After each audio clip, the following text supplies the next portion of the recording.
भी स्टार्ट कर देते हैं क्लास एंड ऑब्जेक्ट के प्रोग्राम्स। तो यहाँ पर क्लास एंड ऑब्जेक्ट के 9 प्रोग्राम्स हम डिस्कस करेंगे। इससे पहले हम मतलब बेसिक्स और फंक्शंस, एरे और स्ट्रिंग के प्रोग्राम्स कर चुके हैं। पार्ट वन में हमने क्या किया है, बेसिक के प्रोग्राम्स मतलब बेसिक्स और फंक्शंस। और पार्ट टू में हमने जो किया है वो है एरेज और स्ट्रिंग। अभी जो क्लास एंड ऑब्जेक्ट प्रोग्राम्स करेंगे उसमें केवल बेसिक के प्रोग्राम्स और फंक्शंस प्रोग्राम्स आना चाहिए। एरे और स्ट्रिंग नहीं भी आता है तो भी चलेगा। तो अगर पार्ट टू नहीं भी देखा है तो भी चलेगा, लेकिन ये पार्ट थ्री देखने के लिए आपको पार्ट वन के बारे में पता होना चाहिए। तो आप सबको पता तो है ही पार्ट वन के बारे में, तो उसका कोई टेंशन नहीं है।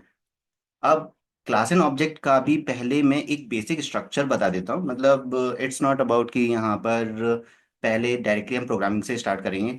तो सबसे पहले क्लास एंड ऑब्जेक्ट में होता क्या है, वो जो एक मास्टर कोड है वो पता होना चाहिए। मास्टर कोड का मतलब ये है कि सबसे पहले हम हेडर फाइल्स लगाते हैं। ये तो मास्टर कोड नहीं है, ये तो बेसिक प्रोग्रामिंग में है। एग्जैक्टली क्लास एंड ऑब्जेक्ट कहाँ से स्टार्ट होता है, सबसे पहले टू हेडर फाइल्स लगा देंगे। टू हेडर फाइल्स कौन कौन सी होती हैं, आप रिपीट करके बताओगे मुझे कौन कौन सी हेडर फाइल आपको याद रखनी है जो लगाना है। iostream.h और conio.h। यस, तो ये भूलना नहीं है, ये लगाना है।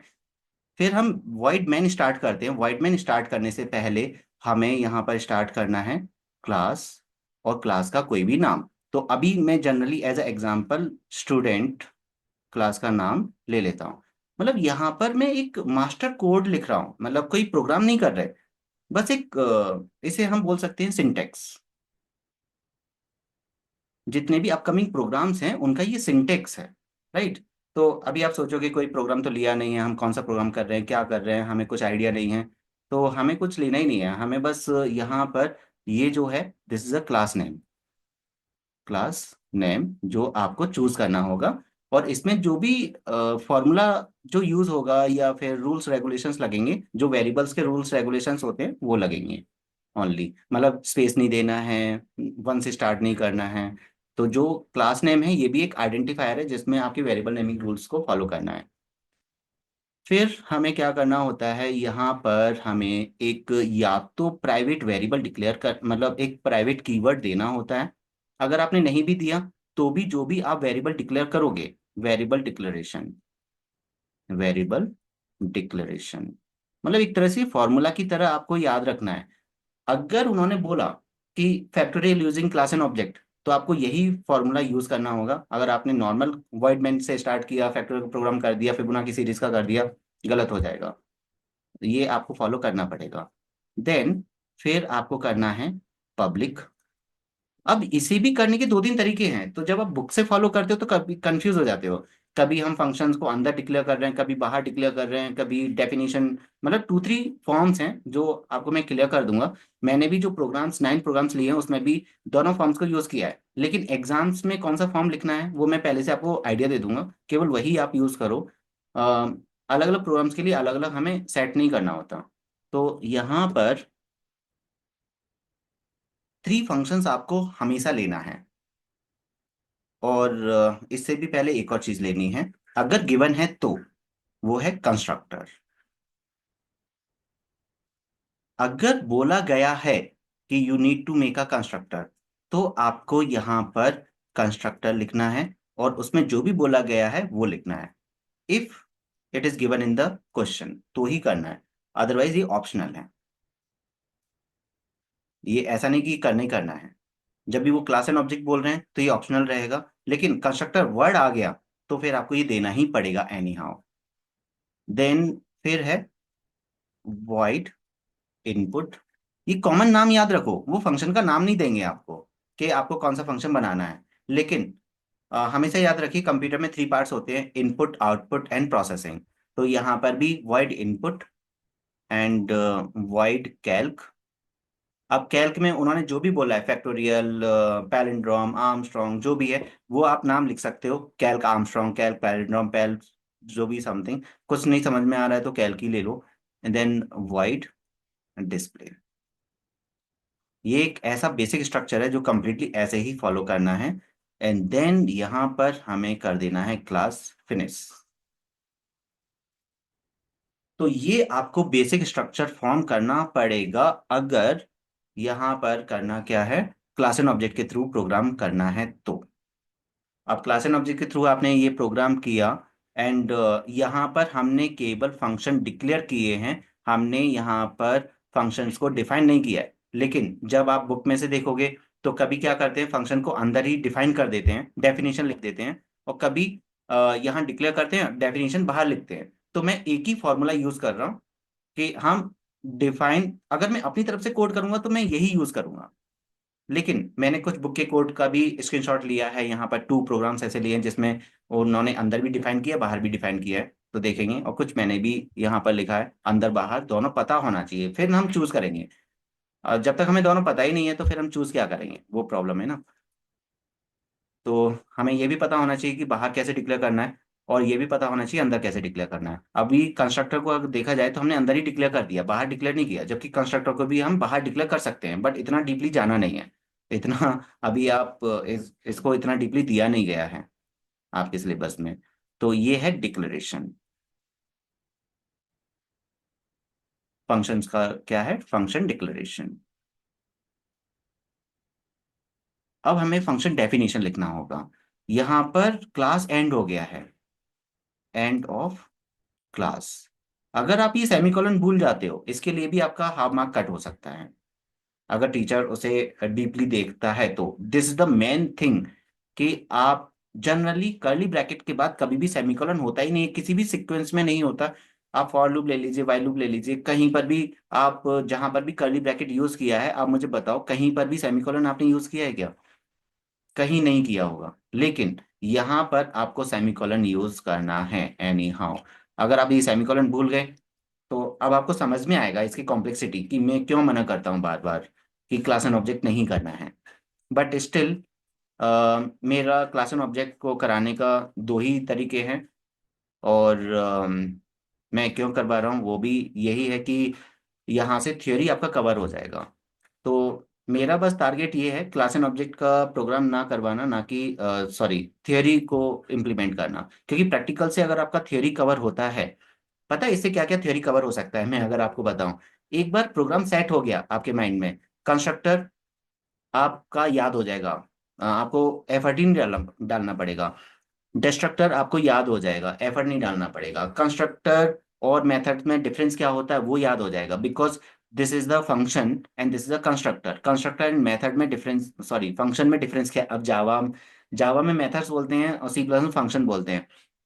तो अब वर्ड हम मेथड ज्यादा यूज कर रहे हैं तो मेरे माइंड में भी मेथड ही मेथड चल रहा है, बट दोनों में इंटरचेंजेबली है। अगर आप मेथड भी यहाँ पर वर्ड यूज कर लोगे तो कोई प्रॉब्लम नहीं आएगा। तो फंक्शन एंड कंस्ट्रक्टर में difference, difference between constructor and function, difference between constructor, sorry destructor, यहाँ पर एक डिस्ट्रक्टर भी आ जाएगा, तो डिस्ट्रक्टर भी याद हो जाएगा। तो it is all about the theory. इसलिए ये मत समझना कि मैं क्लास एंड ऑब्जेक्ट करवा रहा हूँ तो आपको क्लास एंड ऑब्जेक्ट का प्रोग्राम करना है।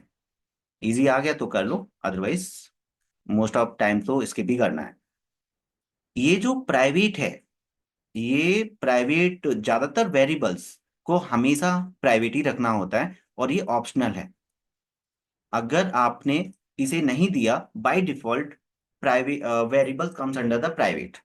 तो अगर आपको पूछा जाएगा default access specifier of a class is what, private, तो आपको क्या बताना है, प्राइवेट। अगर आप कुछ नहीं लिखते हो, अगर आपने पब्लिक भी नहीं लिखा यहाँ पर, तो ये सब कुछ प्राइवेट के अंडर में चला जाएगा। And function must be public. अगर फंक्शन को प्राइवेट कर दिया तो प्रॉब्लम हो जाएगी। इट्स ऑल अबाउट कि आपने एक लॉकर में सामान रख दिया एंड की भी खो गई, तो अब आप एक्सेस कर सकते हो क्या?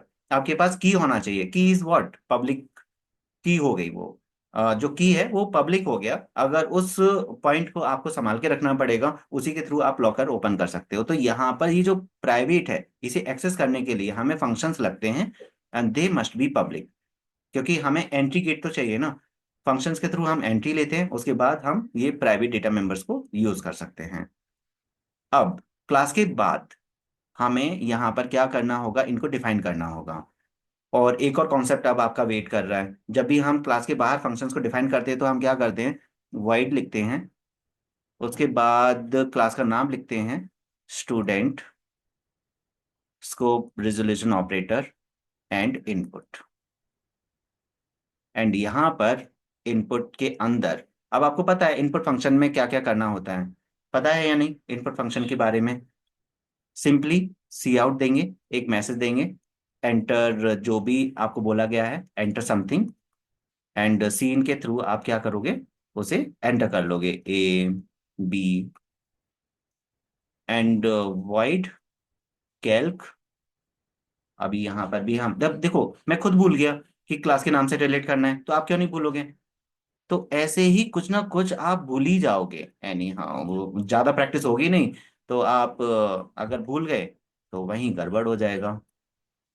तो बहुत कुछ आपको माइंड मेकअप करके चलना पड़ेगा। एंड वाइड, और दूसरा, अलग अलग बुक्स में अलग अलग टाइप के कोड्स हैं, आप बहुत कंफ्यूज हो जाओगे अगर मेरे कोड को के अलावा थोड़ा सा भी बुक का कोड देख लिया क्लास एंड ऑब्जेक्ट का, तो प्रॉब्लम हो जाएगी। यहाँ पर डिस्प्ले करना है, जो भी आपका रिजल्ट आया है वो यहाँ पर डिस्प्ले करना है। सपोज ए और बी से आप सी का कोई रिजल्ट लेकर आए, ए प्लस बी, तो आपने सी यहाँ पर डिस्प्ले कर दिया। एंड यहाँ पर आपने वेरिएबल डिक्लेयर किए थे, इंट ए, यहाँ सॉरी यहाँ पर डिक्लेयर किया होगा इंट। थोड़ा हौच पौच हो जाएगा बट धीरे धीरे समझ में आएगा कि एग्जैक्टली क्या है, जब हम एक प्रोग्राम में बनाएंगे तो पूरा क्लियर हो जाएगा। देन यहाँ पर हमें स्टार्ट करना होगा void main function. This is the main function, ये भी आपको लिखना पड़ेगा, void main function. Void main function के अंदर सबसे पहले हम इसका ऑब्जेक्ट बनाएंगे। तो ऑब्जेक्ट बनाना आना चाहिए आपको, स्टूडेंट ओ बी, ऑब्जेक्ट आपने बना लिया। उसके बाद O B dot input and O B dot calc, ये कॉमन चीजें हैं, and O B dot display करना पड़ेगा आपको। तो ये कॉमन सिनेरियो मैंने बताया आपको, जो आपको यूज करना है, display, then main function over. तो सोचो क्लास एंड ऑब्जेक्ट के लिए आपको क्या क्या याद रखना पड़ेगा। लेकिन जब आप बुक से देखोगे क्लास एंड ऑब्जेक्ट का प्रोग्राम, कुछ प्रोग्राम्स आपको इजी लगेंगे, कुछ प्रोग्राम टफ लगेंगे, एंड काफी कंफ्यूजन होगा कि किस प्रोग्राम में क्या करना है क्या नहीं करना है, बिकॉज उतना प्रैक्टिस है नहीं इसलिए। तो फिर भी 10 प्रोग्राम्स देखने के बाद आपका क्या सीन रहेगा। बट मेरा तो सिंपल सा फंडा ये है क्लास एंड ऑब्जेक्ट कराने का, वो है क्या, जस्ट इसका थियरी याद हो जाएगा। क्योंकि रटोगे, रटने के लिए बहुत सारी चीजें हैं। मैं नहीं चाहता हूं कि कुछ तो आपका रटने वाला फंडा कम हो जाए, मैं बस इतना चाहता हूँ कि यहाँ पर आपको रटना नहीं पड़ेगा फिर। Sir, we don't need to relate display function with class. Display करना पड़ेगा, बट मैंने शायद नहीं किया होगा, तो वो करना पड़ेगा। देखो जल्दी जल्दी में मुझे समझाना भी है, फिर भी मैं एरर कर रहा हूँ या नहीं, तो यहाँ पर करना ही पड़ेगा, स्टूडेंट। ओके, तो ये करना है, वेरी गुड। आपने एरर चेक किया और बताया, और मैं भी चाहता हूँ कि ऐसा एरर पता चलना चाहिए। इवन मैं कैल्क में, जब मैं कैल्क में एरर कर रहा था तो मैंने खुद ही एरर निकाल दिया, अगेन फिर मैंने डिस्प्ले में एरर कर दी। तो यहाँ पर आप रिलेट करना भूल सकते हो। साथ में अब आप देखिए अलग अलग टाइप के क्वेश्चंस आते हैं हम।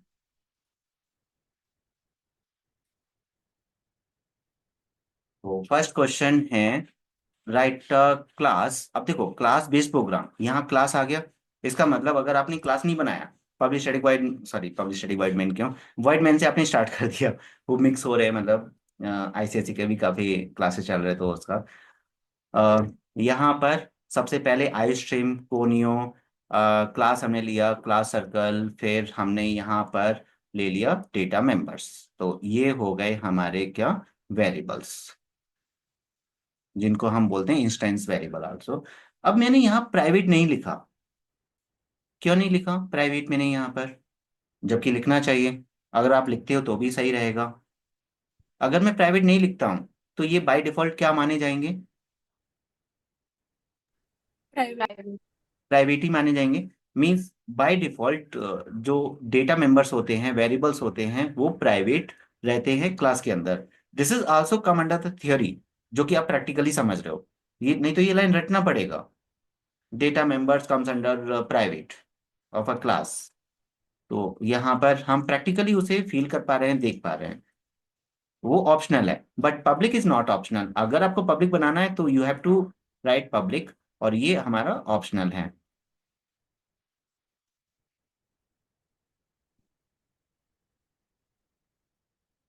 देन यहाँ पर void input, void calc, void display, then class यहाँ पर हमने एंड कर दिया।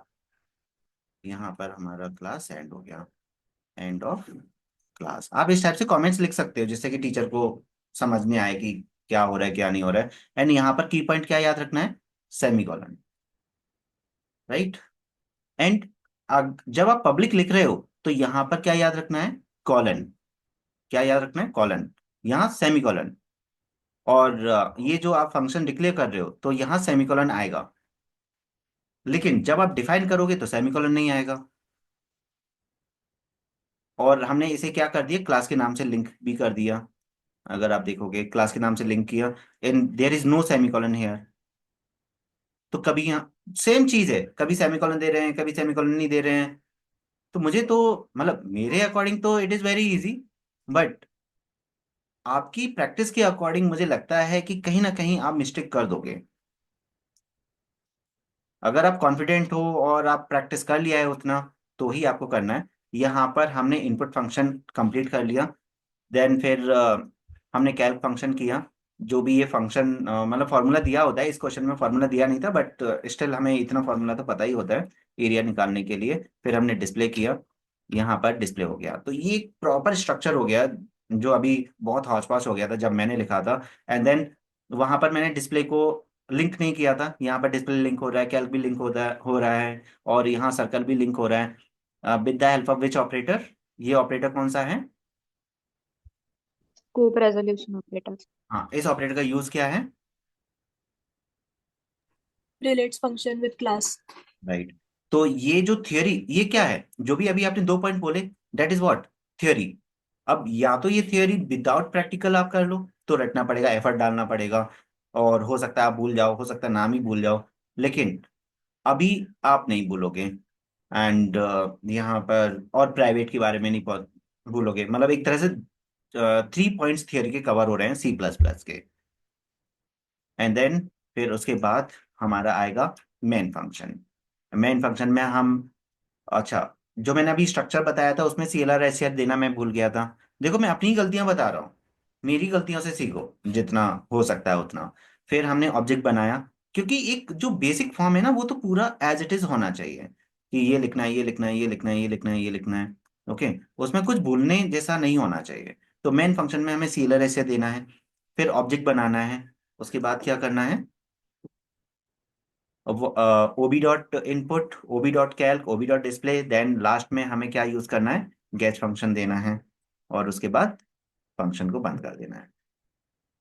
तो ये है हमारा क्लास एंड ऑब्जेक्ट का प्रोग्राम, जिसमें जब आप बुक से जाओगे तो उसमें हो सकता है कि वाइड इनपुट का डेफिनेशन यही दे दिया, वाइड इनपुट,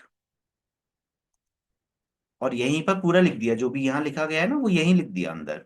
फिर वाइड कैल्क, आप बुक से जब आप जाओगे तो काफी प्रोग्राम ऐसे मिलेंगे कि उन्होंने क्लास को एंड ही नहीं किया, इधर ही लिख दिया, यहीं पर डेफिनेशन लिख दी, एंड देन लास्ट में क्लास को क्लोज किया, मतलब यहाँ पर, यहाँ क्लास बंद हो रहा है, फिर मेन फंक्शन लिख दिया। तो ऐसे भी आपको प्रोग्राम मिलेंगे, देखते हैं मैंने दिए या नहीं। तो ऐसे 2 टाइप के प्रोग्राम्स आपको मिलेंगे जो आपको कंफ्यूज करेंगे कि कब हमें बाहर करना है कब अंदर करना है। तो आप रट लोगे कि इस प्रोग्राम में तो हमें बाहर करना होगा, मे बी कुछ तो लॉजिक होगा जिस वजह से बाहर किया है। अब यही प्रोग्राम आप बोल सकते हो सर अंदर करेंगे तो क्या मार्क्स मिलेंगे या नहीं, मिलेंगे, पूरे मार्क्स मिलेंगे। अगर आपने अंदर डिफाइन कर दी तो भी पूरे मार्क्स मिलेंगे, बाहर डिफाइन किया तो भी पूरे मार्क्स मिलेंगे। लेकिन बेस्ट तरीका क्या है, बेस्ट तरीका is outside the defining outside. Okay, तो ये बेस्ट तरीका है, मार्क्स दोनों में मिल जाएंगे। और हमें तो बेस्ट से बेस्ट तरीका फॉलो करना है। फिर ये एक प्रोग्राम है जो मैंने इसका आंसर नहीं दिया, but it is same as this one, write a class based C plus plus program to find the area of square. तो वो क्वेश्चन कैसे देते हैं, सेम क्वेश्चन देते हैं बट थोड़ा सा शेप चेंज कर देंगे। नाउ नेक्स्ट है हमारा अगेन इसका। अब ये प्रोग्राम करने में अब मैं इसका लॉजिक नहीं बताऊंगा, भले ही मैं ये यूट्यूब वीडियो पर मैं डाल रहा हूँ, बट स्टिल अब मैं इसका लॉजिक नहीं बताऊंगा बिकॉज ऑलरेडी आपको लॉजिक पता है। थोड़ा सा आइडिया दे दूंगा कि याद कैसे करना है। देन यहाँ पर class based C plus plus program to print 20 terms. अब देखो यहाँ 20 टर्म्स दिए हैं तो एन का टेंशन ही खत्म हो गया। मतलब ये बेसिक प्रोग्राम बनेगा 20 टर्म्स के लिए। तो यहाँ एन का टेंशन खत्म हो गया। एंड देन बस टेंशन क्या आया, बट आपने क्या किया, फिबोनाची सीरीज आ गया, बस इतना देखा आपने, ये देखा ही नहीं और आपने सीधा मेन फंक्शन के थ्रू कर दिया। तो जब भी आप बेसिक प्रोग्राम देखोगे, देख लो कि उसके साथ क्या अटैच्ड है। अगर सिंपल बोल रहे हैं write a program to find the Fibonacci series, okay, तो आप सीधा कर सकते हो जैसे मैंने पहले बताया था। बट इस केस में नहीं करेंगे हम सीधा। तो इस केस में मैंने क्या किया है, सीधा नॉर्मली क्लास बनाया, और उसके बाद यहाँ पर दो टर्म ले लिए जो मैंने बताया ही था। फिबोनाची सीरीज होता क्या है वो भी थोड़ा सा मैं बता देता हूँ, वैसे तो आप बता ही दोगे। क्या होता है फिबोनाची सीरीज, कौन एक्सप्लेन करेगा, what is the Fibonacci series? 2 digits का एडिशन नेक्स्ट डिजिट होता है। यस, तो C equal to A plus B हो जाएगा। इन दोनों का एडिशन ये हो गया, फिर इन दोनों का एडिशन ये हो जाएगा, इन दोनों का एडिशन ये होगा, इन दोनों का एडिशन ये होगा, फिर इन दोनों का एडिशन, क्या आंसर आएगा नेक्स्ट टर्म? 8। 8 आएगा। फिर नेक्स्ट 13 आ जाएगा। 13। तो इस टाइप से यहाँ पर ये एडिशन होता है। तो इसमें फर्स्ट 2 टर्म्स तो हमें एज इट इज लेना पड़ेगा, ए और बी ले लिए, फिर पब्लिक वॉइड फिब। अब मैंने, अब आप नोटिस करोगे कि अब मैंने यहाँ पर एक और टेंशन आ गया, जैसे मैंने अभी पूरा बेसिक स्ट्रक्चर बताया था। एक इनपुट फंक्शन होता है, एक कैल्क होता है, फिर एक डिस्प्ले होता है, बट इसमें तो तीनों फंक्शन हमने नहीं लिए, ओनली वॉइड फिब फंक्शन लिया, मतलब एक ही फंक्शन से काम हो गया। बिकॉज यहाँ इनपुट के लिए मेरे पास कोई टास्क ही नहीं है, कि एन टर्म्स नहीं है। इसलिए इनपुट में मैं इनपुट करूंगा क्या, सोचो। क्या इस प्रोग्राम में कुछ इनपुट करना है हमें? हमें तो बस 20 टर्म्स प्रिंट करना है और डिस्प्ले। हाँ, ऐसा कर सकते नहीं, और डिस्प्ले का भी प्रॉब्लम है, अलग से हम डिस्प्ले भी नहीं कर सकते। तो यहाँ पर आपको इतना स्ट्रांगली सीखना भी पड़ेगा कि कभी कभी एक ही फंक्शन के थ्रू काम करना पड़ेगा। No need to make 3 functions, input calc display. Most of programs में तीनों फंक्शन बनाने होंगे, और किसी किसी में ऐसा फंस जाओगे आप कि एक ही फंक्शन में आपको काम करना पड़ेगा। तो यहाँ पर white Fibonacci square operator and fib हमने लिया, देन पूरा यहाँ पर टास्क लिख दिया जैसा मैंने आपको समझा दिया है पहले से। बस इसमें जो हमारा टास्क है, एक बार थोड़ा सा मैं रिपीट कर देता हूँ। इसमें हमने यहाँ पर 3 से स्टार्ट किया, क्यों? क्योंकि हम थर्ड टर्म से प्रिंट करना चाहते हैं। हम जो लूप लगा रहे हैं वो थर्ड टर्म से है। फर्स्ट 2 टर्म्स हम ऑलरेडी प्रिंट कर चुके हैं, यहाँ पर 0 एंड 1 प्रिंट हो जाएगा। थर्ड टर्म से हम यहाँ लूप लगाना चाहते हैं, तो थर्ड से 20 मतलब 18 टर्म्स इससे आएंगे। 2 टर्म्स ऑलरेडी आ गए, तो टोटल टर्म्स 20 हो गए। पहला पॉइंट तो ये क्लियर हो गया। हमें सम निकालना है, तो C equal to A plus B कर दिया, फिर उसे प्रिंट कर दिया। अब बात आती है ये 2 लाइन्स याद रखने वाला। तो ये 2 लाइन्स के लिए मैंने क्या टेक्निक बताई थी, मैं चेक करना चाहता हूँ कि किसको कितना याद है। तो ये 2 लाइन्स को ही याद करना है केवल फिबोनाची सीरीज के लिए। तो क्या टेक्निक था मेरा शॉर्टकट जो मैंने बताया था आपको? वो सीरीज जो लिखी है उधर ए बी सी लिख देंगे और फिर उसका ग्रुप कर देंगे, ए इक्वल टू लगा के, A is equal to B, B is equal to C. Series, यहाँ ये ए होगा, यहाँ बी होगा, इन दोनों के एडिशन से ये सी हो गया। बस आपको यहाँ इक्वल टू लगाना है, यहाँ इक्वल टू लगाना है, ये एक पेयर बन गया और ये एक पेयर बन गया, एंड बन गए आपकी ये 2 लाइनें। तो ये हेल्पफुल था लॉजिक फिबोनाची सीरीज का। Yes sir. फायदा मिल रहा है इससे, मतलब 4-5 दिन के बाद आप भूल जाओगे तब फायदा, वैसे अब 2-3 दिन ही बचे हैं केवल। हाँ, तो यहाँ पर ये पेयर हो जाएगा। तो और इसके बाद फिर मेन फंक्शन बनाना होगा आपको।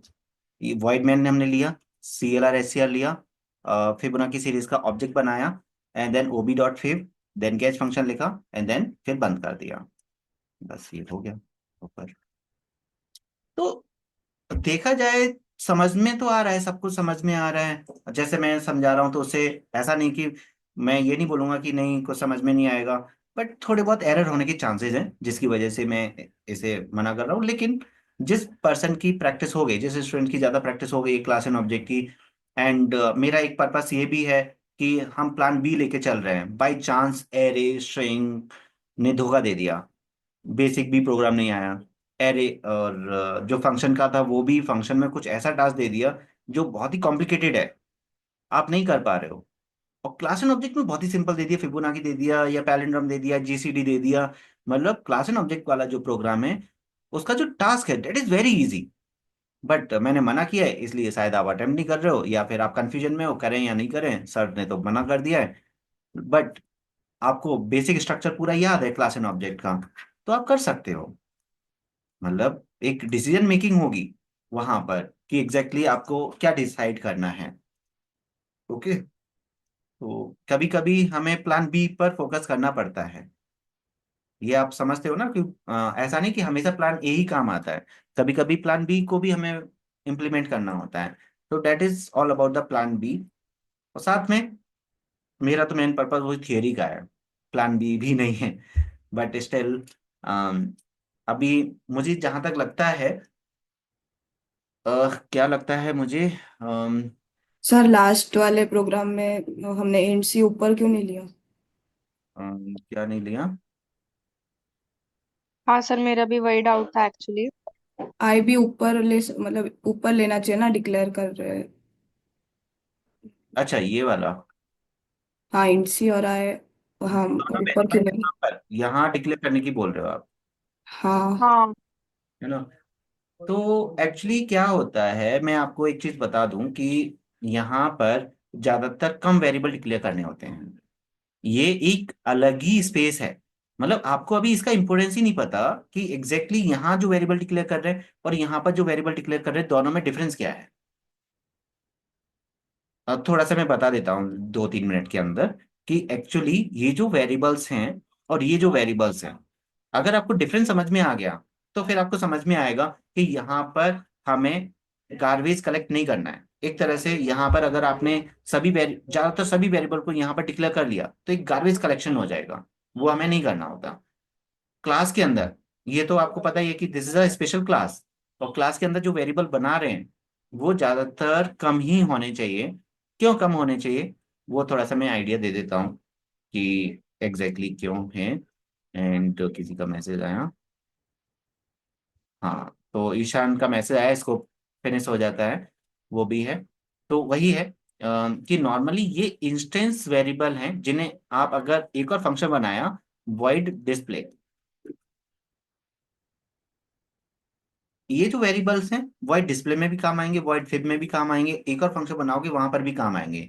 लेकिन ये जो वेरिएबल हैं ये केवल फिबोनाची सीरीज में काम आएंगे। अगर वॉइड डिस्प्ले में काम करोगे तो ये एरर आएगा, क्योंकि ये लोकल वेरिएबल बन गए। ये क्या बन गए? लोकल वेरिएबल बन गए। ठीक है। अब होता क्या है यहाँ पर, वैसे तो ये है कि अभी उतना डीपली है नहीं आपके सिलेबस में, अगर आपने यहाँ डिक्लेयर कर भी दिया, सी और आई डिक्लेयर कर दिया, तो भी कोई प्रॉब्लम आएगी नहीं, मतलब मार्क्स कट नहीं होंगे। बट अगर मैं क्लास एंड ऑब्जेक्ट का डीपली कॉन्सेप्ट क्लियर करूंगा आपको, तो यहाँ हम ऑब्जेक्ट बनाते हैं, यहाँ मेन फंक्शन में आपके ऑब्जेक्ट बन रहे हैं। अब मैं इनका इंपॉर्टेंस बता रहा हूँ कि ये होता क्या है। Fibonacci, OB1, OB2, OB3। अगर आपने 3 ऑब्जेक्ट्स बनाए हैं, एक्चुअली होता क्या है, जितने भी आप ऑब्जेक्ट बनाते हो उन ऑब्जेक्ट्स के अंदर ये वेरिएबल होते हैं। इस ऑब्जेक्ट के अंदर ये वेरिएबल है, इस ऑब्जेक्ट के अंदर भी यही वेरिएबल है, इस ऑब्जेक्ट के अंदर भी यही वेरिएबल है। ये कुछ हिडन थिंग्स हैं क्लास एंड ऑब्जेक्ट की जो आपको नहीं पता। अगर अभी क्या है, इसका इसके अंदर 2 वेरिएबल्स हैं, इसके अंदर भी 2 वेरिएबल्स हैं, इसके अंदर भी 2 वेरिएबल्स हैं, मतलब वेरिएबल का कलेक्शन कम है। और वेरिएबल का कलेक्शन कम है तो मेमोरी कम यूज होगी। सोचो, अगर मैं सी और आई यहाँ वेरिएबल ले लेता हूँ तो यहाँ 4 वेरिएबल्स, यहाँ पर भी 4 वेरिएबल्स, यहाँ 4 वेरिएबल्स, तो मेमोरी ज्यादा वेस्ट होगी। जबकि सी और आई का ऐसा कुछ भी रोल नहीं है जो मुझे अदर फंक्शंस में जरूरत पड़ेगी। सी और आई एक ऐसा वेरिएबल है जो केवल यहीं पर रिक्वायर्ड है, अदर प्लेसेस पर रिक्वायरमेंट नहीं है। बट ए और बी की जो स्टार्टिंग इनिशियल है वो किसी अदर वेरिएबल पर भी जरूरत पड़ सकती है। वैसे तो मुझे लगता है इस प्रोग्राम में इसकी भी यहाँ पर कोई जरूरत है नहीं, मतलब वही बस क्लास एंड ऑब्जेक्ट के थ्रू कर दिए, करने के लिए बोल रहे हैं तो यूजलेसली हम उसे क्लास एंड ऑब्जेक्ट के थ्रू कर रहे हैं। बट क्लास एंड ऑब्जेक्ट का कुछ तो इम्प्लीमेंटेशन करने के लिए हमने यहाँ पर वेरिएबल ले लिए हैं, जिससे कि आपको ये समझ में आ गया, जब भी जितने भी वेरिएबल ऑब्जेक्ट बनाते हैं उन ऑब्जेक्ट के अंदर ये वेरिएबल का कलेक्शन बनता है। वो 3 ऑब्जेक्ट्स मैंने बनाए थे, OB1, OB2, OB3, इनके अंदर ये वेरिएबल्स का कलेक्शन नहीं होगा। ये लोकल वेरिएबल है, यहाँ पर ऑपरेट होंगे, काम होगा, काम खत्म करेंगे, देन फिनिश हो जाएंगे। तो मेमोरी सेविंग के लिए हमें क्या करना होता है, कम वेरिएबल यहाँ पर बनाने होते हैं। तो जो इनिशियल स्टेज के वेरिएबल्स हैं हमें अब आप सोचोगे सर फिर हमें कैसे पता चलेगा कौन सा वेरिएबल बनाना है कौन सा नहीं बनाना है। तो ऑलवेज रिमेंबर कि जब भी आप कैलकुलेशन कर रहे हो उसमें जो काउंटर वेरिएबल है नॉर्मली आई, और एक जो रिजल्ट वेरिएबल है कुछ कैलकुलेशन हो रही छोटी मोटी, और वो वेरिएबल ये जो दोनों वेरिएबल्स हैं किसी अदर फंक्शंस में अप्लाई नहीं हो रहे हैं। जैसे ही आपको लगता है कि एक ऐसा वेरिएबल है जो आपको 2-3 फंक्शंस में अप्लाई करना पड़ेगा, देन मेक इट हेयर। अगर आपको लगता है कि ऐसा वेरिएबल है जो यहीं पर अप्लाई होगा और यहीं पर फिनिश हो जाएगा, आपको जरूरत नहीं है अनदर फंक्शन में, देन मेक इट हियर। क्या समझ में आया? यहाँ हमें वो वेरिएबल बनाने हैं जो अदर फंक्शंस में यूज होंगे, मल्टीपल फंक्शंस में यूज होंगे। यहाँ हमें वो वेरिएबल बनाने हैं जो इसी फंक्शन में यूज होंगे और यहीं पे खत्म हो जाएंगे, और इसे किसी दूसरे फंक्शन में यूज करोगे होगा भी नहीं। बस क्लियर है? कभी भी कैलकुलेशन करना है लूप लगाना है तो make it few extra variable and do the calculation only. तो समझ में आया मतलब वेरिएबल कटिंग। हाँ सर। जासिंद्रा। अब ये फंक्शन है, ये भी अपने आप, और थोड़ा सा क्लास एंड ऑब्जेक्ट के ना अलग अलग टाइप के क्वेश्चंस आएंगे। ऐसा नहीं कि बस एक मैंने फ्रेम दे दिया उसी से काम हो गया। अब ये भी एक नया टाइप का प्रोग्राम आ गया, write a C plus program to overload. अब इस लेकिन इस प्रोग्राम से आपको ओवरलोडिंग का कॉन्सेप्ट क्लियर हो जाएगा, मतलब थ्योरी कवर हो जाएगा।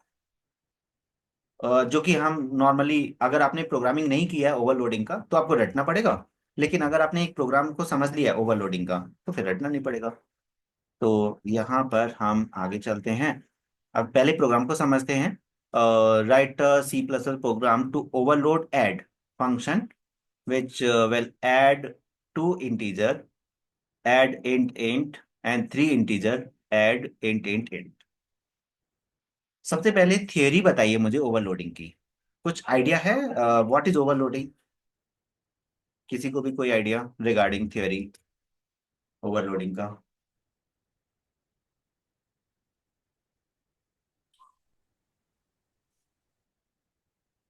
function with same name but differ in the number of arguments. Right, और वही उन्होंने यहाँ पर किया है। दोनों फंक्शंस का नाम क्या कर दिया है? सेम रख दिया है, और उसके जो आर्गुमेंट हैं उनका जो नंबर है वो डिफरेंट कर दिया है। अगर नंबर सेम रखते हैं, सपोज मैं नंबर सेम रखता हूँ और फिर भी मुझे ओवरलोड करना है, तो क्या करना होगा? तो टाइप ऑफ आर्गुमेंट डिफरेंट करना पड़ेगा, यहाँ पर फ्लोट रखना पड़ेगा। या तो नंबर ऑफ आर्गुमेंट डिफरेंट करो या टाइप ऑफ आर्गुमेंट डिफरेंट करो, ये दोनों को डिफरेंट कर दो, बट मिनिमम वन डिफरेंस होना जरूरी है। सबको सेम रख दोगे तो एरर आ जाएगा। ओके। और इसमें वन फंक्शन मल्टीपल टास्क जो कि ईशान ने मैसेज किया। अब एक ऐड फंक्शन है जो कि 2 वेरिएबल्स को प्लस कर रहा है, और एक ऐड फंक्शन है जो कि 3 वेरिएबल्स को प्लस कर रहा है। मतलब फंक्शन का नाम एक ही है लेकिन काम दोनों कर रहा है। That is also called overloading. तो यहाँ पर हमने पब्लिक लिया, मतलब यहाँ डेटा मेमोरी नहीं लिया, मतलब वेरिएबल ही नहीं लिए मेन वेरिएबल्स, क्योंकि यहाँ पर वैल्यू यहीं आ जाएंगी और यहीं से हम कैलकुलेट कर देंगे और टास्क को फिनिश कर देंगे। तो ऐसा भी हो सकता है कि पब्लिक से पहले जो हम वेरिएबल लेते हैं वो ना लेना पड़े। ओके। तो यहाँ हमने क्लास को एंड कर दिया, 2 फंक्शंस ले लिए, and then wide overload add. अब यहाँ पर आपको एक नई चीज सीखने को मिलेगी कि यहाँ आर्गुमेंट आएंगे। अभी तक के जो फंक्शंस थे उसमें आर्गुमेंट नहीं आ रहे थे।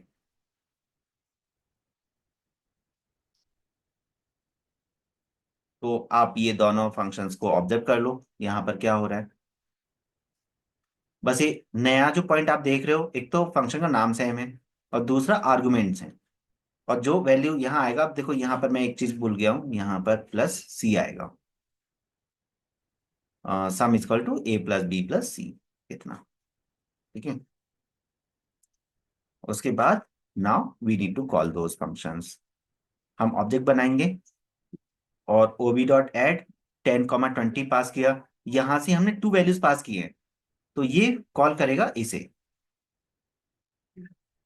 10 यहाँ रिसीव होगा, 20 यहाँ रिसीव होगा, कैलकुलेट होगा, प्रिंट हो जाएगा। एंड देन फिर void add 10, 20, 30, here we are passing 3 values, तो ये इसे कॉल करेगा। 10 यहाँ आएगा, 20 यहाँ आएगा, 30 यहाँ आएगा। उसके बाद getch and then void main function finish. अब आप सोचोगे सर आसान तो है, हो तो जाएगा, कर लेंगे, लेकिन आप क्या क्या इसमें गलतियां करोगे पहले आपको समझ लेना होगा। तो ये अटेम्प्ट करना है, नहीं तो बच्चे क्या करते हैं, अब जैसे ये लाइन लिखनी है तो वो क्या करेंगे, हाँ सर ने रिलेट करने के लिए बोला है तो ओवरलोड कॉलन, अब कंफ्यूज हो गए कि वॉइड पहले आता है बाद में आता है, वॉइड ऐड, ये एरर हो जाती है कि लिंक इधर कर दिया, किया तो है लिंक लेकिन कहाँ करना है वो याद रखना होता है, और void को कहाँ लगाना है, क्लास के नाम को फंक्शन को कहाँ लगाना है, या फिर आप क्लास में ऑब्जेक्ट कर रहे हो तो यहाँ सेमीकोलन आप भूल गए, वो प्रॉब्लम, या एक में आपने लिंक कर दिया एक में लिंक ही नहीं किया जैसे मैंने किया, है ना। मेरी ही एरर को बार बार पॉइंट आउट करो कि मैंने वहां पर सोचो मैंने ही वहां पर लिखना ही भूल गया था। तो I am also under pressure कि मुझे ये समझाना है, ये भी कंप्लीट होना चाहिए, वो भी कंप्लीट होना चाहिए, ऐसा भी होना चाहिए, वैसा भी होना चाहिए, सब कुछ बताना है। उस बताने के चक्कर में कुछ ना कुछ रह जाता है कि ऐसा ऐसा उसको स्ट्रक्चर को करे। ऐसे ही आपको भी प्रेशर है कि जो भी होना चाहिए वो सही होना चाहिए, पूरा 365 डेज की मेहनत केवल 1 आवर में, सॉरी 3 आवर्स में हमें दिखाना है, तो वहां पर भी गलतियां हो जाती हैं। अब ये है प्रोग्राम। अब ये मैंने क्या किया, टीपीएस बुक का यहाँ पर स्क्रीनशॉट लिया है। अब उन्होंने क्या किया है यहाँ पर, क्या किया है, पहले आप बुक का समझते हैं मैटर, पहले क्वेश्चन को समझते हैं। क्वेश्चन क्या है, क्वेश्चन नंबर 5 और 2016 का है, तो 2016 का मार्च का ये आपका क्वेश्चन क्लियर हो जाएगा। तो अब 16 वाले पेपर में से एक क्वेश्चन तो आपका क्लियर ही हो गया। और हमें क्या करना है, ज्यादातर पेपर में से C++ के जो 4 क्वेश्चंस आते हैं, सभी 4 क्वेश्चंस को प्रैक्टिस नहीं करना है, पहला पॉइंट तो ये याद रखिए। नहीं तो अगर आप ये सोचोगे पास्ट 5 ईयर्स के सभी क्वेश्चंस को प्रैक्टिस कर लो, 4 क्वेश्चंस को, वो नहीं करना है। जो मैंने कैटेगरीज बताई हैं उन्हीं का ही प्रैक्टिस करना है।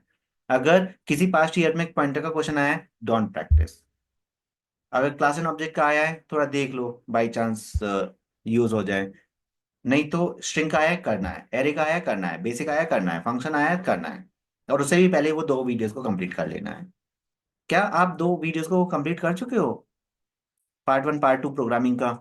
इससे पहले भी कर चुके हैं हम, मतलब प्रैक्टिस, पता नहीं अभी आपने किया है या नहीं दोबारा।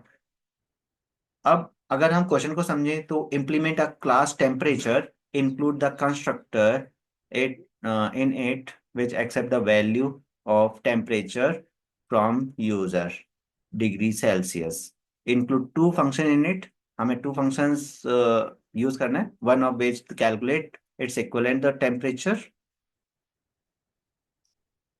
in degree Fahrenheit, and other function print the answer of the formula ये। अब यहां पर अगर आप नोटिस करोगे तो कंस्ट्रक्टर इज गिवन, हमने यहाँ आई स्ट्रीम लिया, कोनियो नहीं लिया, तो आपको कोनियो भी लेना है।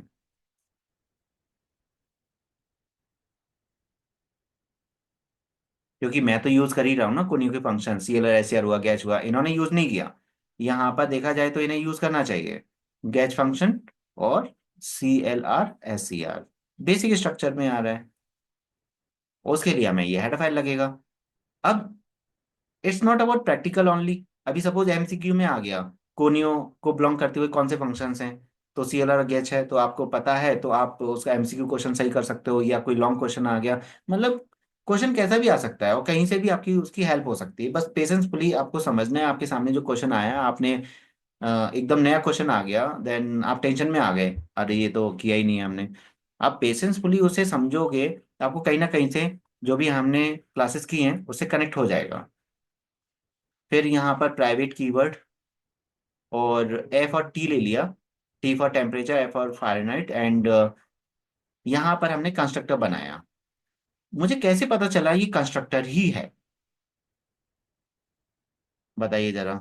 ये कंस्ट्रक्टर है, मैंने कैसे आइडेंटिफाई किया कि this is a constructor? Constructor is always public. Okay, तो ये वो तो फंक्शन भी है ना, तो ये वाले वर्ड फंक्शन यूज नहीं किया। वाइड यूज नहीं किया। पहला केवल पब्लिक के बेसिस पर हम बोलेंगे, वो तो एक उसका कैरेक्टरिस्टिक्स हो गया, बट मेरा क्वेश्चन ये था कि हमें पता ही कैसे चला कि ये कंस्ट्रक्टर है। अगर पब्लिक का देखें तो कैल्क भी पब्लिक है, तो ये तो कंस्ट्रक्टर नहीं है। तो void इज मिसिंग हेयर, जिसकी वजह से मुझे पता चला कि ये कंस्ट्रक्टर है। पहला की पॉइंट पता चला कि कंस्ट्रक्टर में रिटर्न टाइप नहीं होता, यहाँ रिटर्न टाइप मिसिंग है। तो या तो ये गलत फंक्शन बनाया है, या फिर ये कंस्ट्रक्टर है, क्योंकि फंक्शन में रिटर्न टाइप होना जरूरी है। यहां से मैं रिटर्न टाइप हटा दूंगा, एरर आ जाएगा। ओके, तो एक रिटर्न टाइप का केस पता चला। सेकंड पॉइंट कैसे पता चला, मतलब this is the first point जिससे मुझे आइडिया हुआ कि हो सकता है ये कंस्ट्रक्टर हो। व्हाट्स द सेकंड पॉइंट जिससे मुझे पता चलेगा कि ये कंस्ट्रक्टर है? नीचे उसका डिस्ट्रक्टर भी है। ये जरूरी नहीं है कि, जैसे मैं तो ये डिस्ट्रक्टर को हटाने ही वाला हूँ कि ये यूज नहीं करना है, बुक्स तो फालतू की चीजें लिख कर देती है। ये लिखना ही नहीं है actually, according to me, because in question there is not given कि you need to use the destructor, and destructor works automatically when program over। और अगर क्वेश्चन में बोला गया है तभी, इट्स नॉट अबाउट कंस्ट्रक्टर बना रहे हो तो डिस्ट्रक्टर होना ही चाहिए। ऐसा किसने बोला? किसी ने नहीं, मैंने भी नहीं बोला है, बट बुक ने दे दिया है। बट ऐसा कुछ मार्क्स वगैरह कट नहीं होंगे अगर आप ये नहीं लिखते हो। अगर यहाँ कहीं बोला है कि you need to use the destructor to deallocate the memory, then you have to use destructor. तो डिस्ट्रक्टर तो बनाना नहीं है। तो ये गड़बड़ हो गया पॉइंट, और बताइए। और फिर constructor name is same as class name. हाँ, तो एक पॉइंट, हमें दो स्ट्रॉन्ग पॉइंट पता चला जिससे कि हमें ये समझ में आ रहा है कि कंस्ट्रक्टर है। एक तो नाम सेम है, और रिटर्न टाइप, और यही उसके की पॉइंट हो गए कंस्ट्रक्टर के। और तो कंस्ट्रक्टर का थियोरी याद करने में आपको डिफिकल्टी नहीं होगी, और आप एक पॉइंट भी भूलोगे नहीं कंस्ट्रक्टर का। जो कंस्ट्रक्टर मेथड और ये डिस्ट्रक्टर अभी तक आपको थोड़ा बॉदर कर रहे होंगे कि याद तो हो जाता फिर भूल जाते हैं, याद हो जाता फिर भूल जाते हैं, तो प्रोग्राम के थ्रू आप कभी भूलोगे नहीं इसमें सर कंस्ट्रक्टर। ये पॉइंट होगा क्या कि it does not take any arguments, उसमें आर्ग्यूमेंट्स नहीं है फंक्शन की तरह। कॉमन कंस्ट्रक्टर में नहीं होगा ये पॉइंट, डिफॉल्ट कंस्ट्रक्टर को बोलोगे तो होगा। अगर आप एक्सप्लेन कर रहे हो डिफॉल्ट कंस्ट्रक्टर, देन आप बोल सकते हो। बट अगर आप एक्सप्लेन कर रहे हो common terms about the constructor, not a default, not a parameters, because when you make a parameters constructor then you have to use the parameters. दो कंस्ट्रक्टर होते हैं ना, डिफॉल्ट होता है और पैरामीटर्स होता है। इसमें हमें आर्गुमेंट लेना पड़ता है, इंट ए कॉमा इंट बी, तो होते हैं आर्गुमेंट। तो ये पॉइंट नहीं बन सकता। बन सकता है डिफॉल्ट के लिए बन सकता है, कॉमन कंस्ट्रक्टर के लिए नहीं पॉइंट बनेगा ये। और आपने देखा कैल फंक्शन कॉल हुआ, आपने देखा प्रिंट फंक्शन कॉल हुआ, आपने देखा ये तो कॉल ही नहीं हुआ, मतलब मेन फंक्शन से where is calling of this part?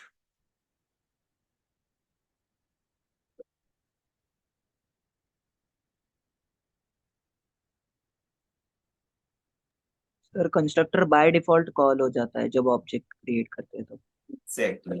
तो constructor create automatically when object is created, तो this line is calling this constructor. तो अगर मैं पूछता हूं कि कंस्ट्रक्टर के लिए which line is responsible to call this, तो ये लाइन है। इस लाइन से आपका कंस्ट्रक्टर कॉल हो रहा है because object is creating. Functions को आपको कॉल करना पड़ता है with the help of dot operator, object dot function name. तो ये की पॉइंट बन जाता है यहाँ पर। पहले तो ये प्रोग्राम को समझ लेते हैं, फिर थियोरी पॉइंट को डिस्कस करेंगे। यहाँ पर कंस्ट्रक्टर बन गया जिसके अंदर हमने इनपुट ले लिया। अब ये हमें सपना नहीं आ रहा था, यहाँ पर बोला गया है कि include a constructor in it which accept the values of the temperature from the user in the degree Celsius. तो एवरीथिंग इज गिवन। तो ये जो लिखा गया है it is given in this line. Then include two functions, दो functions हमने बना लिए, one of which calculate the equivalent its equivalent temperature. तो उसका इक्वलेंट टेम्परेचर निकालना है, तो हमने कैलकुलेट किया इक्वलेंट टेम्परेचर फ़ारेनहाइट का, सेल्सियस इज गिवन। ओके, यहाँ कुछ गड़बड़ लग रहा है। कुछ गड़बड़ लग रही है इस क्वेश्चन में, मतलब ये मैंने कॉपी पेस्ट किया है उसका बुक का, तो ऐसा नहीं कि बुक में जो दिया है वो सही है। तो गलतियां बताओ। यहाँ पर हमने एफ और टी लिया, तो एफ तो यूज हो गया, वेर इज सी? और टी में हमने टेम्परेचर लिया है, वो भी सेल्सियस में। तो ये जो सी है ना, ये सी नहीं होना चाहिए, ये क्या होना चाहिए? टी। टी। या तो इसे टी कर दो, या फिर इसे सी कर दो और इसे सी कर दो। तो सी करोगे तो 2 बार चेंज करना पड़ेगा। ऐसा करो जिससे कि 1 बार चेंज हो। तो यहां पर करना है हमें टी। ओके। तो अब आप देखोगे जो एफ और टी है, टी यहां पर भी यूज हो गया, एफ यहां यूज हो गया, then we are using F here, तो we have to make F और T here because we are using those variables in different different functions. And ये तो करना ही नहीं है। तो ये प्रोग्राम हो गया आपका। तो है इजी, बट उसे फॉर्म करना पड़ेगा, फ्रेम करना पड़ेगा। मतलब इसकी पैकिंग इज वेरी डिफिकल्ट। आपको गिफ्ट तो बहुत अच्छे से समझ में आ गया कि ये लेना है, बट उसको पैक करने में बहुत प्रॉब्लम हो रही है। अगर कर सकते हो तो अच्छी बात है। मैं तो केवल थियोरी के लिए करवा रहा हूँ, मतलब मेरा मेन पर्पस थियोरी है। अब देखो थियोरी में अगर अगेन मैं आ जाता हूँ कि अगर मुझे कंस्ट्रक्टर के बारे में बताना है, what is constructor, what's working of the constructor. वैसे कंस्ट्रक्टर की जो ये इन्होंने जो वर्किंग लिखा है, ये यूजलेस वर्किंग है। हमें ऐसा करना नहीं होता कंस्ट्रक्टर में। कंस्ट्रक्टर ये अपोजिट जा रहा है कंस्ट्रक्टर का जो वर्किंग है। तो अगर मैं कंस्ट्रक्टर के बारे में बोलूंगा कंस्ट्रक्टर की वर्किंग क्या है, कंस्ट्रक्टर की नॉर्मल जो वर्किंग होती है वो केवल वैल्यू डालने के लिए होती है, डिफॉल्ट वैल्यू। मतलब यहाँ वैल्यू हम स्टोर करेंगे, ये है इसकी working. To store the default value या any value, not a input. But it's okay, उन्होंने जो बोला है वो हमने कर दिया।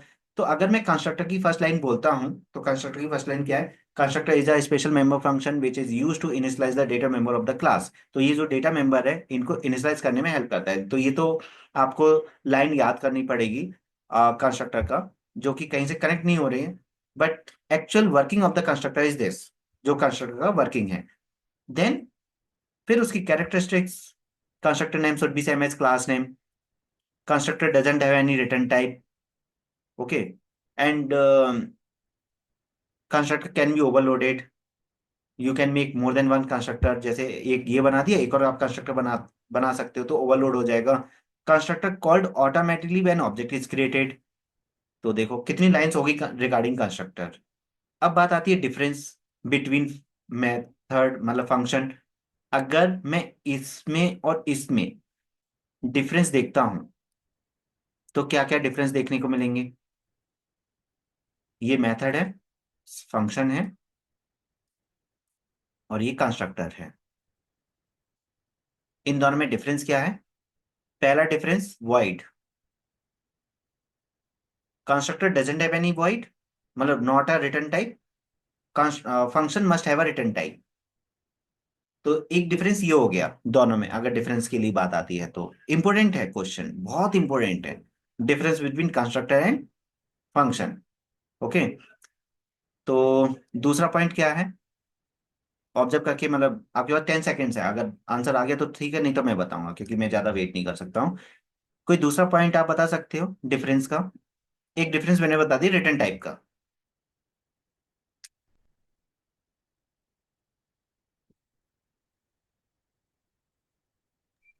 Constructor is automatically called while function has to be called by the user. Perfect. Constructor called automatically, but method called with the help of object with dot operator. Okay. तो ये चीज हो जाएगी। Very good. और कोई difference? Third difference, मतलब ये तो 2 डिफरेंस हो गए। What about the third difference? Constructor has same name as class. And method doesn't, right, that is also come under the difference. तो 3 डिफरेंस हो गए यहाँ पर।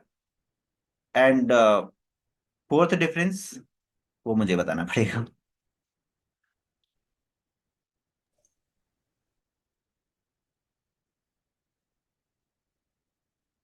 तो फोर्थ डिफरेंस मैं बता देता हूँ, या कोई है बताने के लिए? हर्षल, आप चाहते हो फोर्थ डिफरेंस बताना?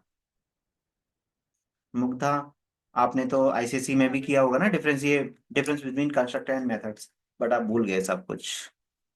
हाँ ना, कंस्ट्रक्टर तो भूल गई। वैसे 2 मंथ्स 2 ईयर हो गए ना, अब ये 12th हाँ, वही थोड़ा डिफिकल्ट था ना। तो पॉसिबल भी नहीं है। हम्म। तो यहाँ पर मैं क्या बताने वाला था, चलो मैं ही भूल गया था, बट मैं बता देता हूँ। याद आ गया। Constructor must be public always. But method we can make public, private, protected, it's our choice. तो ये जो मेथड अभी मैंने पब्लिक बनाया है, क्योंकि ये भी पब्लिक ही हो गए, एक बार मैंने पब्लिक लिख दिया तो इसके नीचे जो भी मैं लिखूंगा सब पब्लिक माना जाएगा। बट अगर मुझे ये प्राइवेट बनाना है तो we need to add private here, private, तो ये प्राइवेट बन जाएगा। तो method can be private, public, protected, but constructor must be public. तो ये जो कंस्ट्रक्टर मस्ट बी पब्लिक वो इस वाले पॉइंट में आ जाएगा। ओके, तो 4 डिफरेंस हो गए, काफी हैं, यही होता है नॉर्मली। अब बात आ जाती है डिस्ट्रक्टर। ये यहाँ पर एक डिस्ट्रक्टर बना हुआ है जो कि आपको नहीं बनाना है। डिस्ट्रक्टर एंड कंस्ट्रक्टर में डिफरेंस बताओ, अगेन डिफरेंस।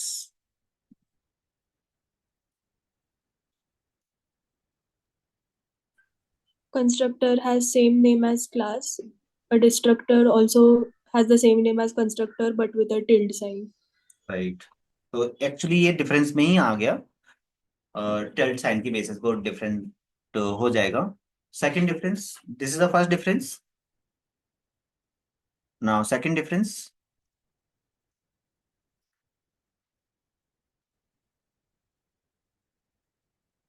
ये सब Destructor is used to deallocate the memory occupied by object. Okay, very good.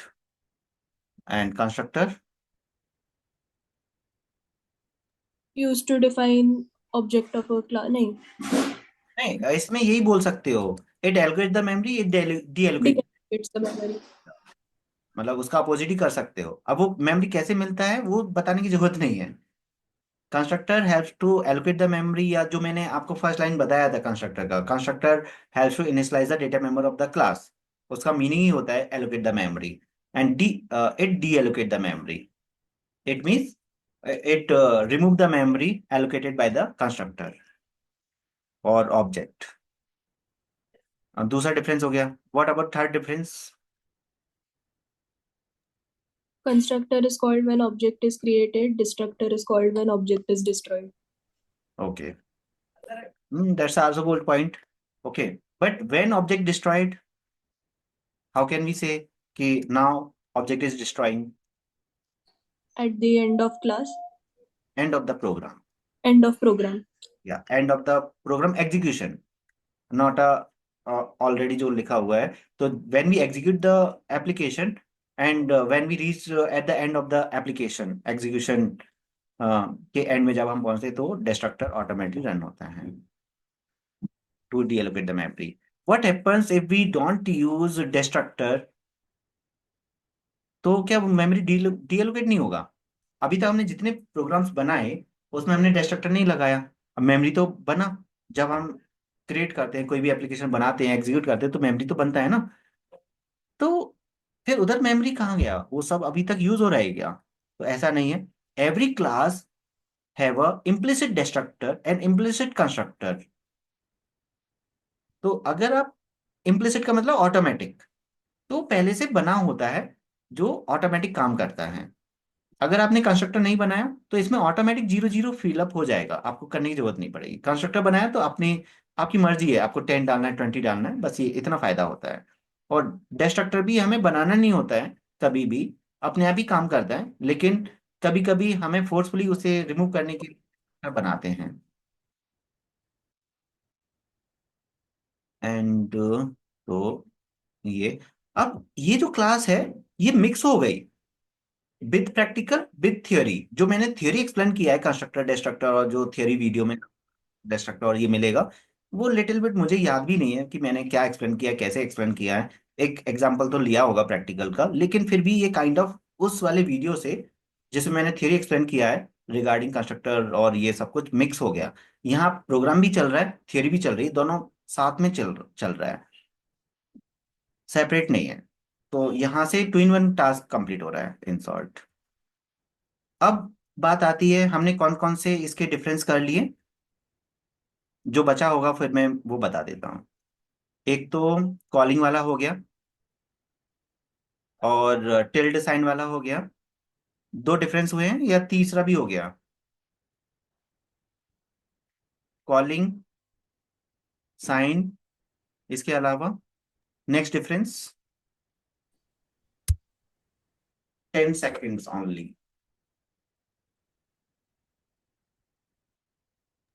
वो मेमोरी एलोकेशन वाला हो गया। हाँ, वो कॉलिंग का वही हो गया। इट कॉल्स व्हेन, मतलब मेमोरी एलोकेट, और when we deallocate memory it calls. तो वो सेम ही चीज हो गई, allocation डीएलोकेशन।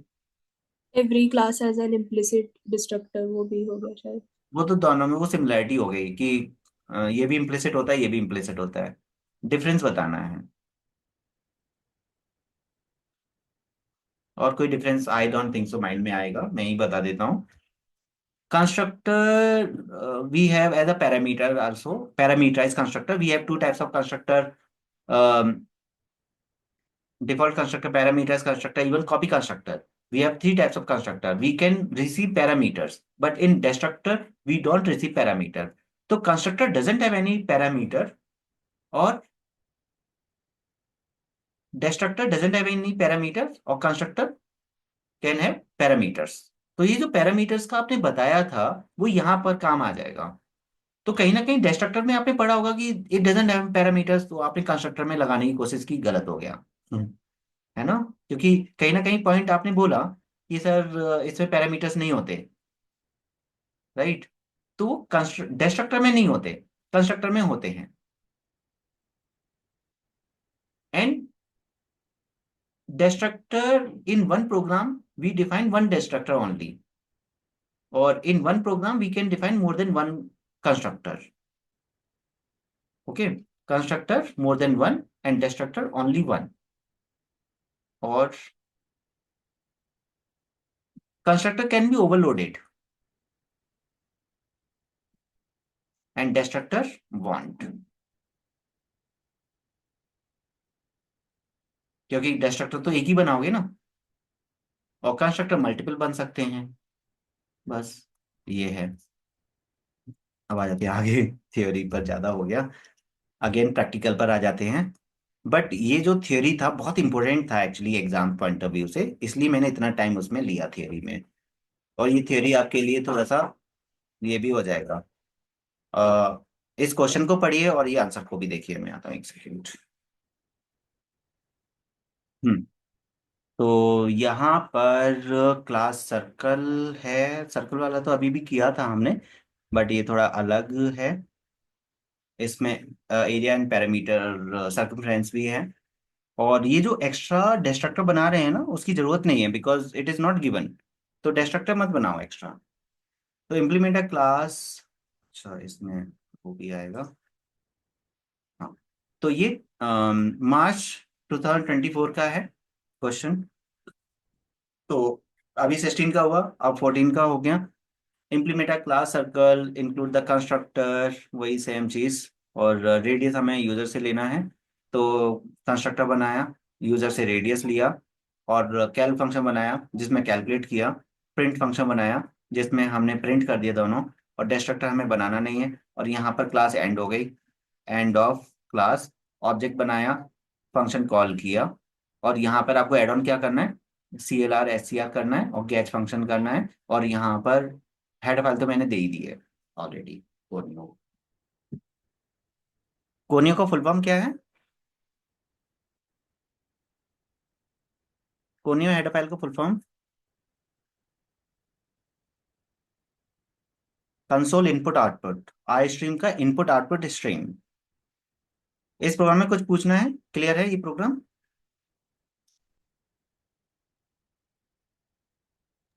Yes sir. Now GCD। अब देख रहे हो GCD प्रोग्राम 17 में, 20 में, और जुलाई 19 में भी आया। तो GCD जो कि हम ऑलरेडी डिस्कस कर ही चुके हैं, इससे पहले नॉर्मल कर चुके हैं, क्लास एंड ऑब्जेक्ट के थ्रू नहीं किया है।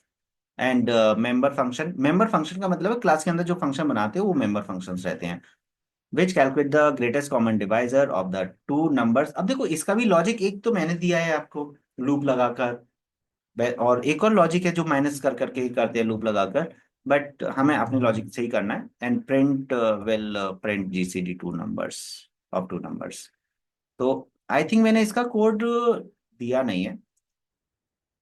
हाँ, तो कोड नहीं दिया है, और ना ही मैंने इसका कोड दिया है। तो फिर क्या करना है, इसका कोड लिखना है।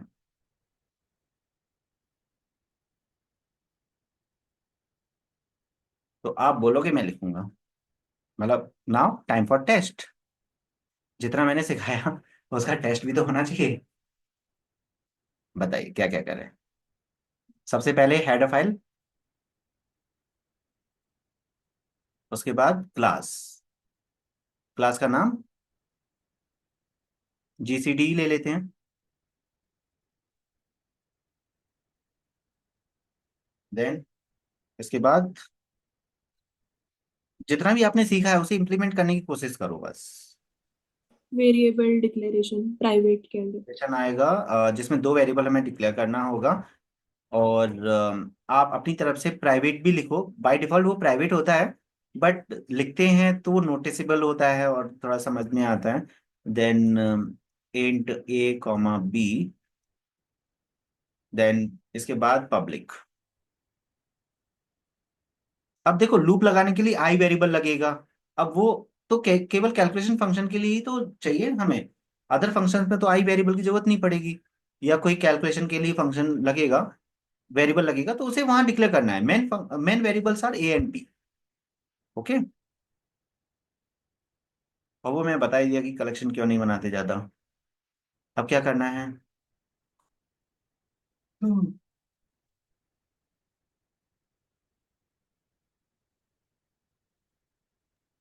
Class declaration. क्लास तो डिक्लेयर कर नहीं, दिया। क्लास नहीं, sorry, constructor. Function function declaration. Declaration. Constructor तो इसमें गिवन नहीं है, तो फालतू में कंस्ट्रक्टर लेने से फायदा नहीं है। Implementer class. वॉइड इनपुट लेंगे। हाँ, जो मैंने बेसिक स्ट्रक्चर बताया है उसके बेसिस पर जाना है। और एंड वॉइड इनपुट ले लेते हैं। Void input and void display, मतलब प्रिंट। प्रिंट उन्होंने स्पेशली बोला है, print will print GCD of to numbers. अब हम यहाँ कैलकुलेट फंक्शन नहीं ले रहे, दो ही फंक्शन में काम खत्म कर देते हैं, void input and void print, क्योंकि प्रिंट में ही कैलकुलेशन हो जाएगी। ओके।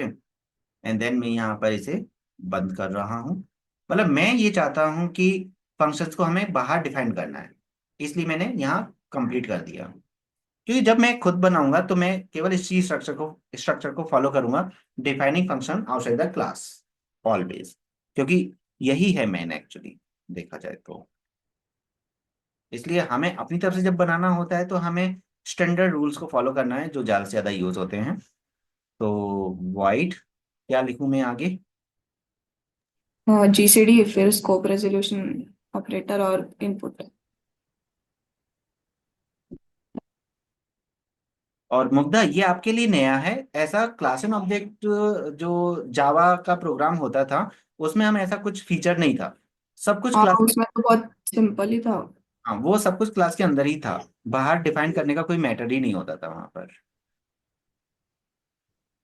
तो ये शायद वो याद नहीं है।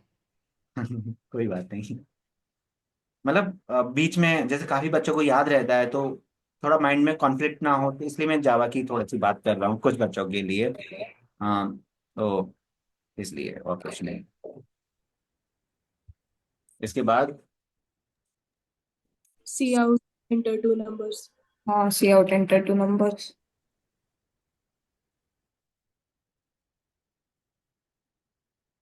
आज की क्लास के बाद क्लास एंड ऑब्जेक्ट भी आपको इजी ही लगने वाला है, जहां तक मुझे लगता है। थोड़ा इजी लग रहा है अभी क्लास एंड ऑब्जेक्ट, या हाँ सर, थोड़ा हाँ बहुत हाँ। इजी लग रहा है।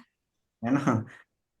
एक्चुअली इसमें टफ जैसा कुछ है नहीं। देखो एरे नहीं आएगा, स्ट्रिंग नहीं आएगा, पॉइंटर नहीं आएगा, इवन पॉइंटर भी नहीं आएगा। केवल क्या आएगा, बेसिक प्रोग्रामिंग आएगी। जो आपने बेसिक्स किया है, palindrome, Armstrong, prime number, GCD, केवल जो बेसिक्स आपके प्रोग्राम किए हैं वही क्लास एंड ऑब्जेक्ट में कन्वर्ट होकर आएंगे। मतलब this is another way to do basic programs only, बस इतना ही है। इवन फंक्शंस आल्सो, जो फंक्शंस वाले प्रोग्राम्स हैं सेपरेटली, जो हम केवल वॉइड में ले रहे हैं और एक्स्ट्रा फंक्शंस बना रहे हैं, वो ये तीन जो सिनेरियो है ना, क्लास एंड ऑब्जेक्ट, फंक्शंस और बेसिक प्रोग्राम, ये तीनों एक ही हैं। वो अलग अलग उनको सेट कर दिया है, पार्ट 1 पार्ट 2 पार्ट 3। उनके अंदर का जो पार्ट है डेट इज टोटली सेम, ये आपको समझना होगा। एरे अलग हो गया, स्ट्रिंग अलग हो गया, दोनों अलग हो गए।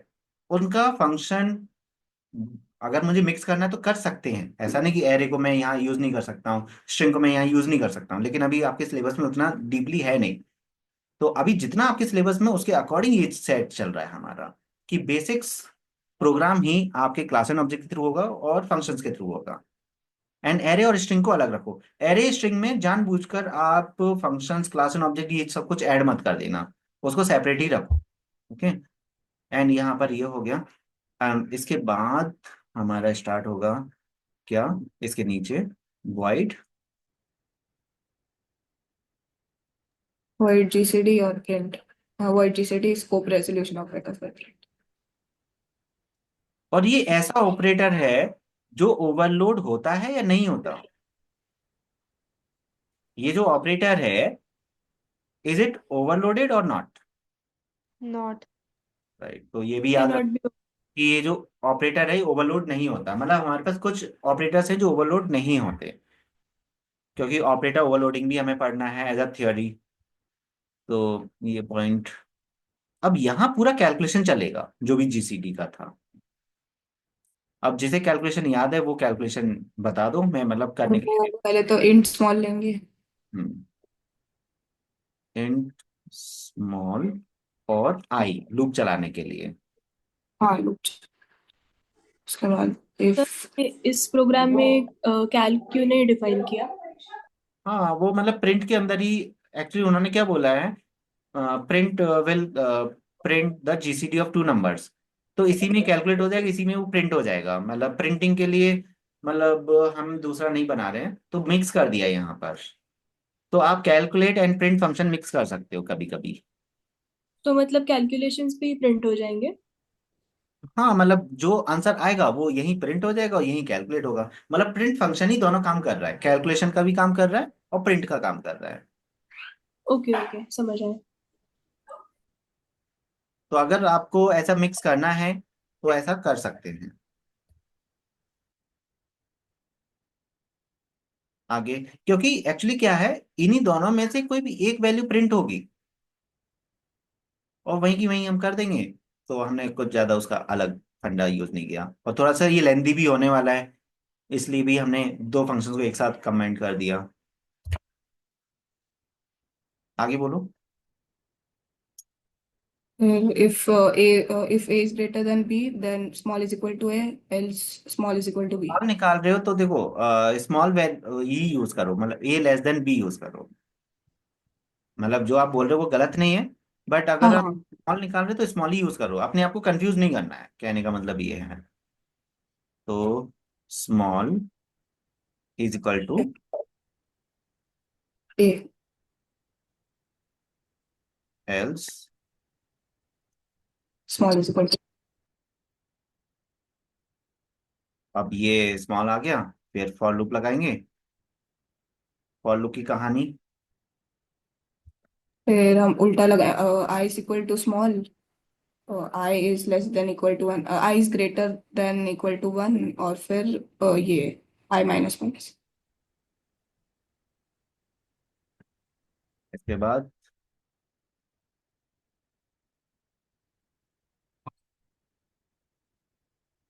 और फिर हम चेक करेंगे पहले a को और फिर b को, अगर मॉड i करके डिविजिबल है तो मतलब बोलो, दोनों चेक कर लेंगे। टेस्ट टाइप मत करो, अगर कोड पता है तो कोड ही बोलो सीधा। a mod i is equal to 0, and हाँ and b mod i is equal to 0।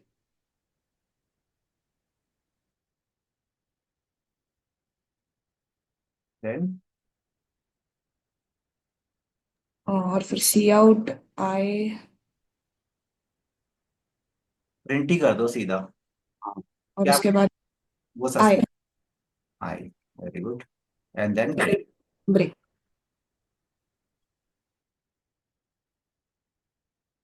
और यहाँ यहाँ पर मेन एंड हो गया, एंड ऑफ प्रिंट फंक्शन।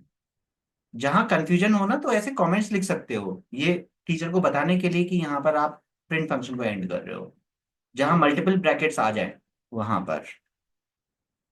मतलब टीचर को हमें कंफ्यूज नहीं करना है ज्यादा से ज्यादा। देन इसके बाद मेन फंक्शन void मेन। ये लिखने में लेंदी हो जाता है कुछ नहीं उसके अंदर। बताओ आगे। CLRSCR। CLRSCR, ये अच्छा याद रखा, वेरी गुड। आगे। ये GCD OB। OB। ये OB का नाम चेंज कर सकते हैं क्या? हाँ, OB का तो चेंज कर ही सकते हो ऑब्जेक्ट। क्योंकि ये वेरिएबल है, मतलब जीसीडी का, जीसीडी एक क्लास है उसका, ये वेरिएबल है। तो वो कोई भी नाम रख सकते हैं, OBJ, OB या G या C या जो भी है। फिर OB डॉट इनपुट, फिर OB.print, और खत्म, गेच लगा। तो ये एक टेस्टिंग हो गई कि हाँ मतलब कितना पता है कितना नहीं उसके बिहाफ पर। ठीक है? तो चाहो तो इसका स्क्रीनशॉट ले लो। ये क्वेश्चन नंबर 6 नहीं है, ये आई थिंक 9 है, सॉरी 8 है वो, डिस्प्ले में थोड़ा। अब सेम हमें दूसरा प्रोग्राम करना है, फैक्टोरियल। ये 2012 में आया था। इसके बाद भी है, अच्छा ये 8 ही है। तो ये एज अ होमवर्क के लिए दे दूं, मतलब कर लोगे, इसे करने की जरूरत नहीं है। हाँ, ये इजी। मतलब क्लास एंड ऑब्जेक्ट के थ्रू करना पड़ेगा, जो मैंने अभी स्ट्रक्चर डिफाइन किया है वो स्ट्रक्चर इंप्लीमेंट करना पड़ेगा। मतलब नॉर्मल मेन फंक्शन में फैक्टोरियल करके नहीं करना है। इसको भी मतलब प्रिंट में ही कैलकुलेशन करते हैं ना। हाँ, या फैक्ट नाम से। देखो वहां प्रिंट एक्चुअली हुआ क्या था, वहां पर वो गिवन था एक्चुअली, कि प्रिंट फंक्शन उन्होंने लिख कर दिया था कि you need to use the print function to print. अब यहाँ ऐसा कुछ दिया नहीं है, तो हम यहाँ पर फैक्टोरियल नाम से फंक्शन बना सकते हैं, मतलब void input and void factorial. Okay, then factorial में आप प्रिंट कर दो, डिस्प्ले फंक्शन बनाने की जरूरत नहीं है। चलो मैं बेसिक स्ट्रक्चर इसका बता देता हूँ, फिर बाद में तो आप कर ही लोगे, क्योंकि स्टार्टअप हो जाना चाहिए, उसके बाद तो फिर हो जाता है। क्लास, क्लास क्या लें हम यहाँ पर? फैक्टोरियल। फैक्टोरियल ही ले लेते हैं। फंक्शन का नाम फिर फैक्टोरियल नहीं लेंगे हम, फैक्टोरियल। और इंट n, एंड ये प्राइवेट रहेगा। देन पब्लिक, अब पब्लिक लिखना भी बहुत जरूरी है, हो सकता है आप पब्लिक ही भूल जाओ फंक्शंस के लिए। void, और ये क्या माना जाएगा? प्राइवेट, बिकॉज मैंने कुछ लिखा नहीं है उसके ऊपर। void input and void Calc fact. ये मैंने फंक्शन का नाम ले लिया, ये क्लास के अंदर है, क्लास बंद हो गया। और अब आप यहाँ पर आप ये फंक्शन डिफाइन करोगे, मेन फंक्शन लिखोगे, जो भी काम करना है वो करोगे, खत्म। एंड एक्स्ट्रा वेरिएबल यहाँ बनाना पड़ेगा, और बनाकर आप उसे प्रिंट कर दो। यहाँ से एन की वैल्यू मिल जाएगी आपको, इनपुट से आपको एन की वैल्यू मिल जाएगी, उस एन की वैल्यू को यहाँ यूज करोगे, फैक्टर निकालोगे, प्रिंट कर दोगे, हो जाएगा। किसी को लग रहा है आंसर देने के लिए, मतलब मैं लिखूं इसका आंसर, अगर किसी को लग रहा है, नहीं तो स्किप कर दें।